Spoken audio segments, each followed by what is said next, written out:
Hello guys. Guys, आज मैं फिर से आ गया हूँ आपको ये सिखाने कि इंग्लिश का न्यूज़पेपर कैसे पढ़ते हैं। तो चलिए वीडियो को शुरू करते हैं।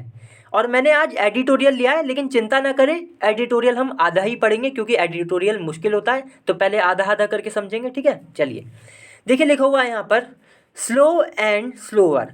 स्लो का मतलब धीमा, एंड स्लोअर, स्लोअर का मतलब और भी धीमा, ठीक है। तो स्लो का मतलब धीमा, स्लोअर का मतलब और भी धीमा। अब ये आप कहेंगे इससे तो हमें कुछ समझ नहीं आया। तो देखिए ये बहुत मतलब बस ध्यान खींचने के लिए होती है दोस्तों। ये बात, ये जो एडिटोरियल में सबसे ऊपर लिखी होती है ना हेडिंग, बस ध्यान खींचने के लिए होती है। नीचे पता चल जाता है क्या मैटर है। देखिए लिखा हुआ है एन इकोनॉमिक डाउन टर्न। देखिए डाउन टर्न का मतलब, देखिए इकोनॉमिक का तो मतलब होता है आर्थिक, ठीक है। और डाउन टर्न का मतलब होता है मंदी, ठीक है। व्यापार वगैरह में मंदी आती है ना, तो उसी को हम डाउन टर्न कह देते हैं। तो यानी कि एक आर्थिक आर्थिक मंदी काये में, in major parts of the global economy. अब देखिए ये कैसे लिखा है इन्होंने। ग्लोबल इकोनॉमी का मतलब, ग्लोबल का मतलब क्या हो गया, वैश्विक। और इकोनॉमी जो अर्थ वो है, क्या नाम है, अर्थव्यवस्था है। तो जो पूरी इकोनॉमी है मतलब ग्लोबल वैश्विक जो अर्थव्यवस्था है, उसके बड़े हिस्सों में, मेजर पार्ट्स। अब आप अभी भी शायद ना समझो, लेकिन इसका सीधा मतलब यही है कि जो बड़ी बड़ी कंट्रीज़ हैं, ठीक है, उन्हीं की तो बड़ा हिस्सा है ना पूरी ग्लोबल इकोनॉमी में। तो जो बड़ी बड़ी कंट्रीज़ हैं उनमें मंदी, इकोनॉमिक मंदी। फिर लिखा है विल कीप। तो ये जो इकोनॉमिक मंदी है, ठीक है, आर्थिक जो ये मंदी है, क्या करेगी ये इंडिया को रखेगी। विल कीप इंडियाज एक्सपोर्ट, तो इंडिया को नहीं, इंडिया के एक्सपोर्ट को। तो जो इंडिया के एक्सपोर्ट है उसको रखेगी काय में, अंडर प्रेशर। एक्सपोर्ट्स का मतलब होता है निर्यात करना, ठीक है। मतलब निर्यात को हम एक्सपोर्ट क्या देते हैं। जैसे कि कोई देश अपने समाज में कुछ बनाता है और अपनी किसी दूसरी कंट्री को बाहर जाके बेचता है, तो उसको हम निर्यात कहते हैं। तो क्या नाम है, तो ये जो निर्यात है, इंडिया की जो निर्यात है, वो अंडर प्रेशर होंगे। अंडर प्रेशर का मतलब मुश्किल होगी उन्हें, आसान नहीं होगा इंडिया के लिए एक्सपोर्ट करना। क्यों? क्योंकि इकोनॉमिक डाउन टर्न है ज़्यादातर बड़े हिस्सों में जो कि ग्लोबल इकोनॉमी के हैं। ये बात है, ठीक है। चलिए अब हम दोस्तों यहाँ से पढ़ते हैं।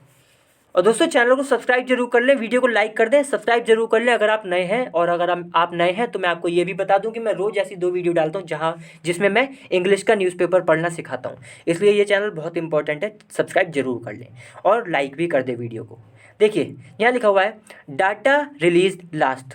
डाटा का मतलब है कि क्या नाम है, आंकड़े। और रिलीज का मतलब जो जारी किया गया। तो वो डाटा जो जारी किया गया था लास्ट वीक, यानी कि पिछले हफ्ते, शोड।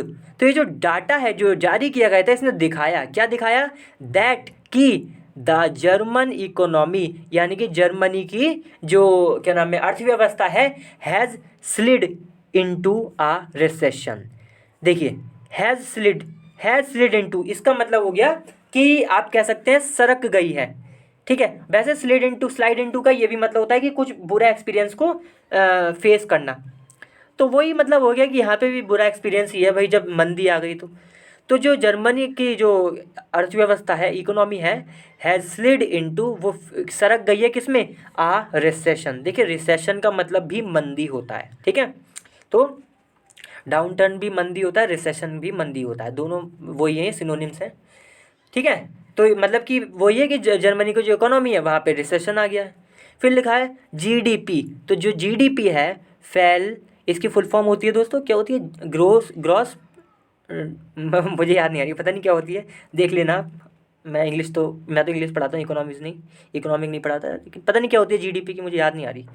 तो जीडीपी जो है फेल बाय, यानी कि फेल का मतलब गिर गई, कितने, बाय 0.3। तो देखिए जो बाय है ना, इसको हम पढ़ेंगे से, ठीक है। तो कितने कितने परसेंट से गिर गई, 0.3% से गिर गई in the January March quarter. Quarter का मतलब है 3 महीने। एक साल में 4, मतलब अगर हम एक साल के 12 महीने को 3 3 में बांट दें तो 4 महीने बनेंगे, मतलब 4 पार्ट बनेंगे, ठीक है। तो एक पार्ट क्या हो गया, जनवरी से मार्च तक, समझे दोस्तों। क्वार्टर का मतलब होता है कि पूरा जो वो है ना साल, एक साल उसके 4 हिस्से, तो 3 3 महीने बनेंगे फिर।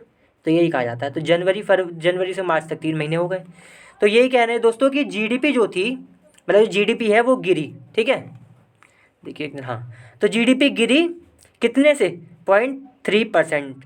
अब आप कहेंगे कि बाय भी होता है, कभी कभी टू भी लगा होता है, इसका क्या मतलब है? देखिए बिल्कुल सही बात है कि कई बार तो ऐसे लिखा होगा बाय 2%, और कभी कभी लिखा होता है दोस्तों, मैं आपको यहाँ पे दिखाऊँ साइड में कि ऐसे टू टू मान लीजिए 3%, एक तो ऐसे लिखा हो सकता है और एक ऐसे लिखा हो सकता है बाय 3%। अब इन दोनों में क्या मतलब है?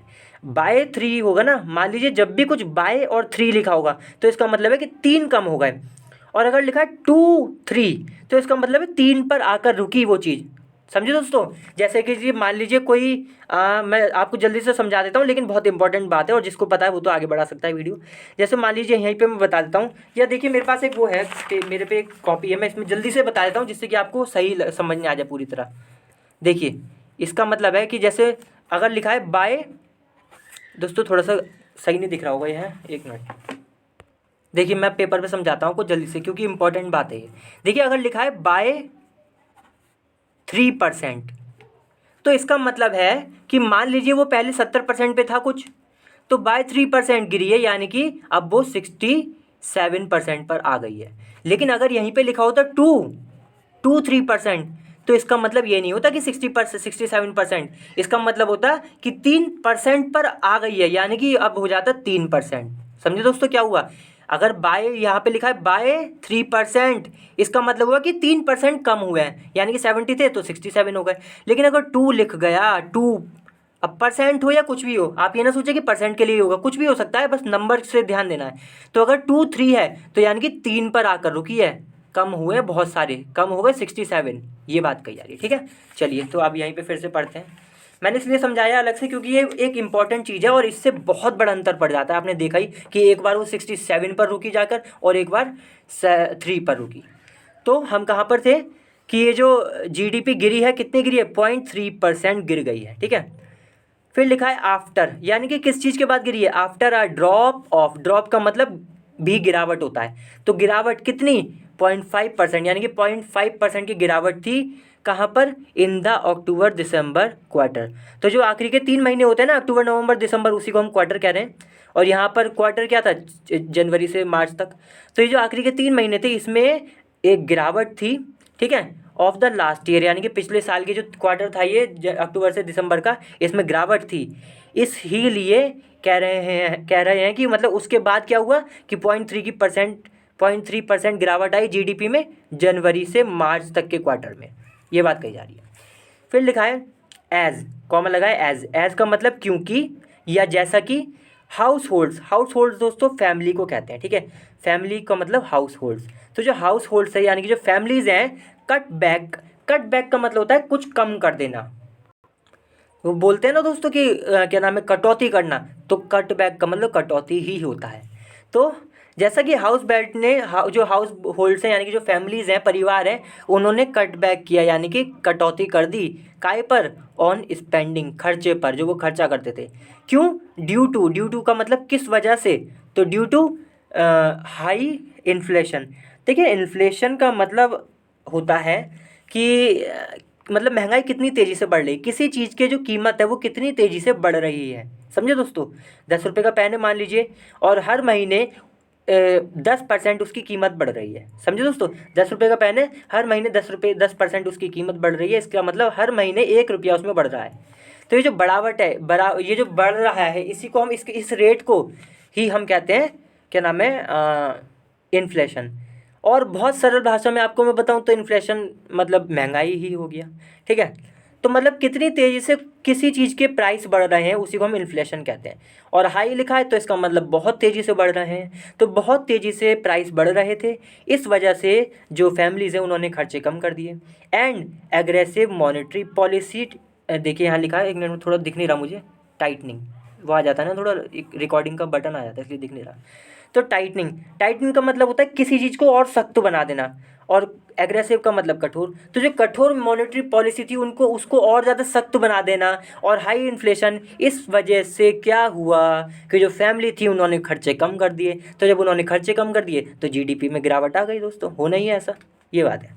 फिर लिखा है देखिए कंसिडरिंग का मतलब होता है ध्यान में रखते हुए, क्या ध्यान में रखते हुए? दैट कि द जर्मन इकोनॉमी, यानी कि जो जर्मनी की अर्थव्यवस्था है, is the largest in Europe. तो जो यूरोप है दोस्तों, उस पूरे में सबसे बड़ी है जर्मन की इकोनॉमी।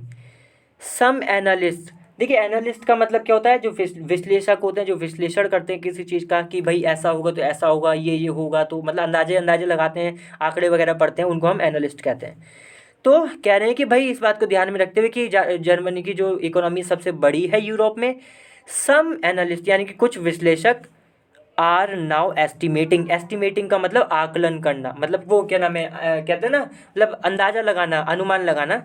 तो भाई कुछ एनालिस्ट हैं, विश्लेषक हैं, जो कि अंदाज़ा लगा रहे हैं दैट की द एंटायर यूरो रीजन, कि जो पूरा यूरो का मतलब यूरोप हो गया, यूरोप से रिलेटेड, तो जो पूरा यूरोप का जो क्षेत्र है, एंटायर का मतलब पूरा, स्लो डाउन, वो मतलब स्लो डाउन हो गया है, धीमा हो गया है, सिग्निफिकेंटली का मतलब हो गया ऐसे, मतलब इतनी तेज़ी से कि मतलब जिस पे ध्यान जाए बड़े महत्वपूर्ण ढंग से। समझो दोस्तों, एक तो हो गया थोड़ा बहुत हो गया, लेकिन जब बहुत ज़्यादा कुछ हो जाता है तो हम उसको सिग्निफिकेंटली लगाते हैं कि मतलब ऐसा जो कि आसानी से दिख जाए, बहुत ही ज़्यादा लेवल पर, बड़े लेवल पर। तो सिग्निफिकेंटली कम हो गया ड्यूरिंग दिस पीरियड। तो यही जो पीरियड था जनवरी फरवरी, ये था ना जनवरी फरवरी मार्च, इसी पीरियड की बात चल रही है मुझे लग रहा है। और पीरियड का मतलब होता है अवधि, मतलब समय की लंबाई कितना उसको, ठीक है, समय को ही कह देते हैं। तो ये जो समय था इस दौरान। फिर लिखा है परहैप्स का मतलब शायद, जस्ट मेयरली मैनेजिंग।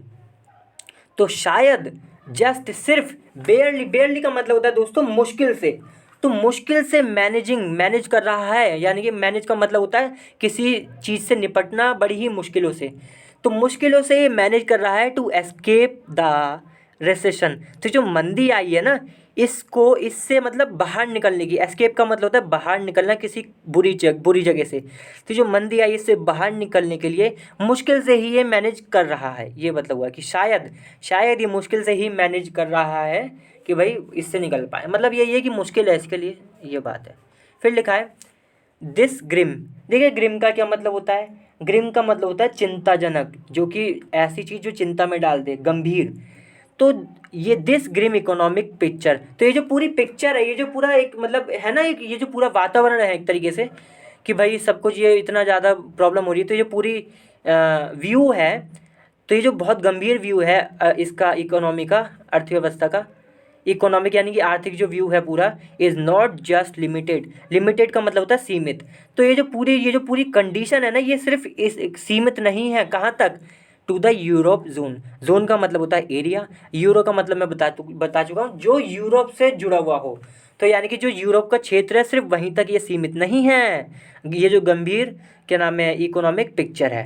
ठीक है दोस्तों, चलिए दोस्तों आज की वीडियो मैं यहीं पे समाप्त करता हूँ। आगे वैसे और भी है, आप देख सकते हैं, ये अगर आप चाहें तो पढ़ लें, मैं दिखा देता हूँ आपको। अब आगे मैं इसलिए नहीं कर रहा हूँ क्योंकि फिर खिंचेगी बहुत लंबी वीडियो। ठीक है, ये देखिए, आप जो पढ़ सकते हैं वो पढ़ लें, और जो नहीं पढ़ सकते मैं तो लाता ही रहता हूँ। आप अब देखिए जितने भी इसमें शब्द आए होंगे वो आगे कभी ना कभी और इस्तेमाल हो जाएंगे, तो मैं उसमें पढ़ा दूंगा। ठीक है, ये बात है, आगे ज़्यादा बचा नहीं है, मैंने इतना पढ़ा दिया। देखिए वैसे भी बात यह है, जो इसको पढ़ सकता है वो उसको भी पढ़ लेगा। ठीक है, चलिए अगली बार फिर से मिलते हैं किसी और अच्छी वीडियो के साथ। तब तक के लिए वीडियो को लाइक करें, शेयर करें और चैनल को भी सब्सक्राइब जरूर करें। चलिए बाय।